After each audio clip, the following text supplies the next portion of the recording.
Hi friends, இன்றைக்கி போன வீடியோவில் நம்ம பிரேஸ்லெட் இது காட்டியிருந்தோம். அதில் இந்த ரெட் கலர் அறந்துருச்சு.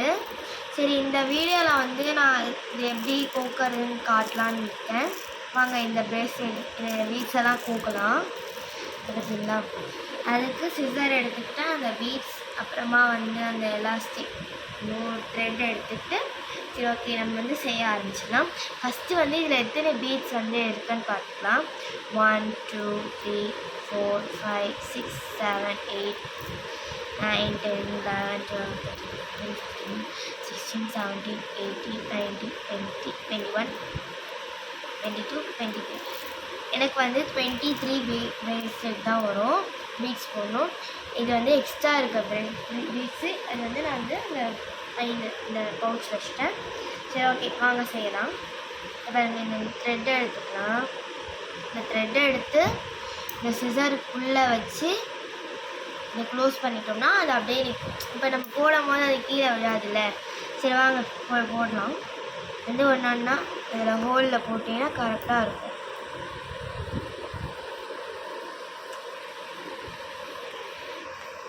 இந்த பாருங்க, இது 2 பீட்ஸ் போட்டோம். ஏன் நம்ம போடணும் நிறைய போட்டு. சரி, வேண்டிக்கிட்டே நான் என்னால் முடிஞ்சாலும் ஃபாஸ்ட்டாக போட்டுக்கிட்டு இருக்கேன்.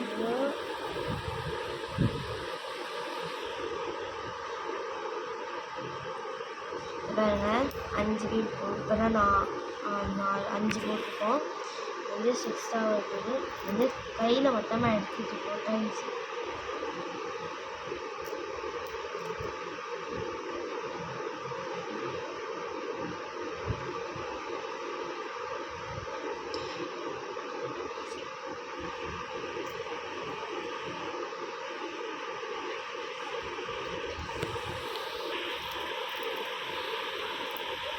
பாதி பீட்ஸ் கோத்துட்டோம்.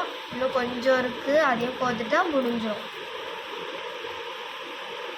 இதை பாருங்கள், இன்னும் பாதி தான். இதை பாருங்கள், கொஞ்சம் போட்டுட்டேன். இன்னும் ஒரு 5 பீடு இருக்குது. ஆமாம், 5 இருக்குது. இதை பாருங்கள், டக்கு டக்குன்னு போட்டுடலாம். இன்னும் 5 தான், 4 தான் இருக்குது. என்னால் முடிஞ்சாலும் நான் ஃபாஸ்ட்டாக போட்டுக்கிட்டு இருக்கேன். இந்த பாருங்கள், அவ்வளோதான். இன்னும் 2 தான் இருக்குது. அதையும் போட்டுட்டேன், முடிஞ்சிடும். இதை நம்ம நல்லா டைட்டாக கட்டினா தான் அது நிற்கும், இல்லைன்னா பாதியிலே அவிழ்ந்துடும்.